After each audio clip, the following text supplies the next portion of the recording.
নমস্কার বন্ধুরা কাঁচা আম শেষ হওয়ার আগে আজ আমি কাঁচা আমের সন্দেশ বানিয়ে দেখাবো। এই কাঁচা আমের সন্দেশটা গরমে কিন্তু ভীষণ খেতে ভালো লাগে, আর ছোটরা তো খুব ভালোবাসবে, বড়রাও কিন্তু পছন্দ করবে। আর আপনারা দেখুন আমি কীভাবে এই সন্দেশটা বানাই। এই দেখুন বন্ধুরা, আমি কাঁচা আম নিয়েছি, এক্ষুনি গাছ থেকে পেড়ে নিয়েছি। এখন আমের খোসাটা ছাড়িয়ে নেব। প্রথমে আমি আমের খোসাটা ছাড়িয়ে নিচ্ছি। এই আমের বোখাটাকে কেটে ফেলে দিতে হবে। এই যে আমের বোখার মধ্যে আঠা থাকে সেটা কিন্তু চলে যাবে তখন।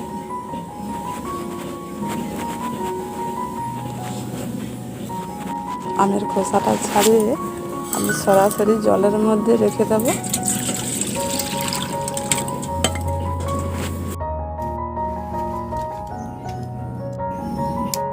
এখন সব আমের খোসাগুলো সুন্দরভাবে ছাড়িয়ে নিয়েছি। এবার খুব ভালো করে ধুয়ে আমি এখন আমগুলোকে গ্রেট করে নেব।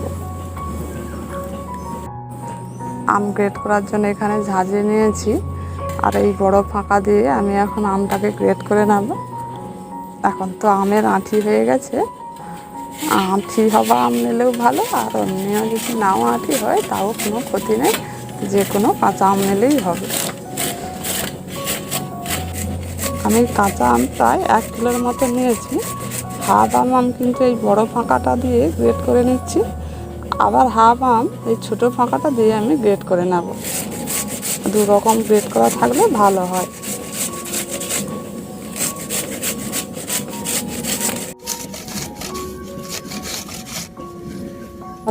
হাফ আম কিন্তু এই বড় ফাঁকাটা দিয়ে গ্রেট করে নিয়েছি, এবার ছোট ফাঁকাটা দিয়ে আমি এখন গ্রেট করে নিচ্ছি বাকিটা।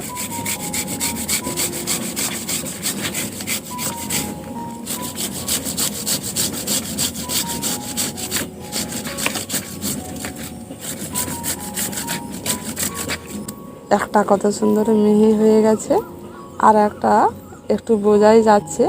এইরকম 2 রকমের আম গ্রেট করা থাকলে তখন ভালো হবে এই সন্দেশটা। এবার পরিমাণ মতো 1 চামচের মতো নুন দিয়ে দিচ্ছি। এই লবণটা দিলে আমের মধ্যে এই যে টক জলটা তখন বেরিয়ে যাবে, তখন আমটা অত আর টক লাগবে না। খুব ভালো করে কিন্তু এটাকে মাখাতে হবে। দেখুন মাখাতে মাখাতে একটু জল ছেড়ে যাচ্ছে। এখন আমটা দেখুন আরও নরম হয়ে গেছে, আর জলটা অনেকটা ছেড়ে গেছে। এবার আমি ছেঁকনি নিয়েছি, ছেঁকনির মধ্যে আমগুলো দিয়ে আমগুলোকে একটু ভালো করে ধুয়ে নেব। তাহলে এই যে আমের মধ্যে যে টক ভাবটা বেরিয়ে যাবে অনেকটা। অল্প অল্প করে জল দিয়ে এইভাবে করে একটু ধুয়ে নিতে হবে। আমটাকে ভালো করে ধুয়ে নিয়েছি, এবার এইভাবে করে একটু চেপে চেপে জলটাকে ঝরিয়ে নিচ্ছি। জলটা কেমন সুন্দর বেরিয়ে যাচ্ছে।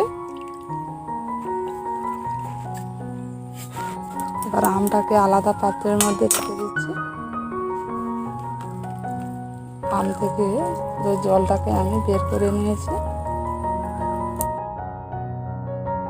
আমি 1 কিলো আম নিয়েছি, 500 গ্রাম কিন্তু চিনি দিয়ে দিচ্ছি।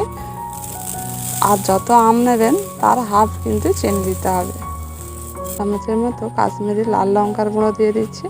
একদম সামান্য পরিমাণে হলুদের গুঁড়ো দিয়ে দিচ্ছি। এবার আমটাকে খুব ভালো করে মাখিয়ে নিচ্ছি।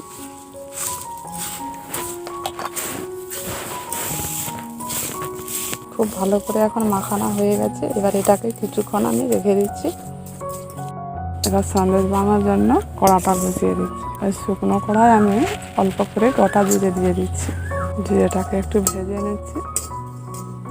এখন জিরেটা ভাজা হয়ে গেছে। এবার চিনি মাখানো আমটা যত সুন্দর জলটা ছেড়েছে, চিনিটা প্রায় গলে গেছে।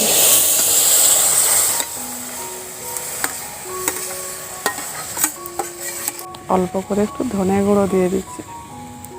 আমি আগে লবণ দিয়েছিলাম, সেই জলটা কিন্তু বেরিয়ে গেছে।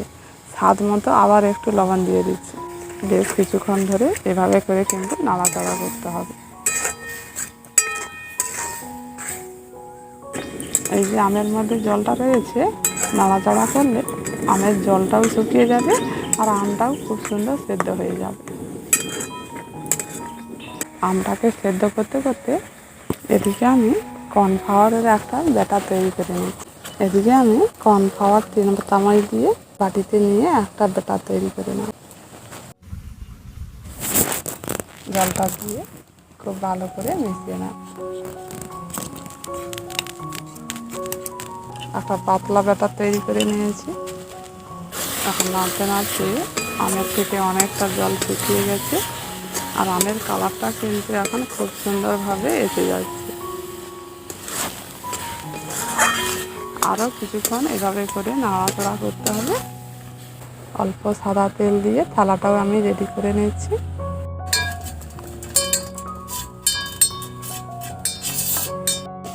আরও কিছুক্ষণ নাড়াচাড়া করে এখন আমের জলটা পুরো এখন শুকনো হয়ে গেছে, আর আমটাও কিন্তু খুব সুন্দরভাবে সেদ্ধ হয়ে গেছে। দেখুন, একটু অল্প জল দিয়ে গুলিয়ে দিলে কি হয়, এর মধ্যে দানা ভাব থাকে না, আর শুকনো দিলে দানা ভাবটা থেকে যায়। খুব ভালো করে এটাকে মিশিয়ে নিই। এখন দেখুন, কিছুক্ষণ নাড়াচাড়া করার পর এখন কড়া থেকে ছিটে ছেড়ে ছেড়ে যাচ্ছে, আর এখন খুব সুন্দর দইয়ের মতো হয়ে যাচ্ছে। এটা পুরোপুরি এখন তৈরি হয়ে গেছে, এবার নামিয়ে নিতে হবে।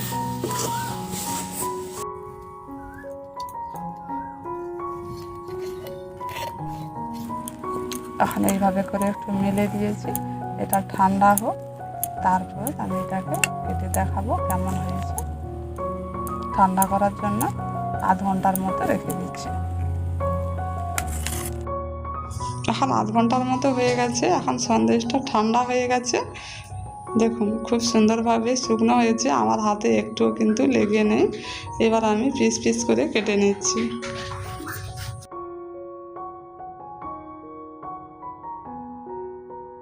বন্ধুরা, এখন সন্দেশটাকে কেটে আমি এখন প্লেটের মধ্যে রেখে দিয়েছি। এখন কত সুন্দর হয়েছে দেখুন। এইরকমভাবে সন্দেশ বানিয়ে খাবেন, খুব ভালো লাগবে। অন্তত একবার অন্তত বাচ্চাদের বানিয়ে দেবেন, খুব খুশি হবে।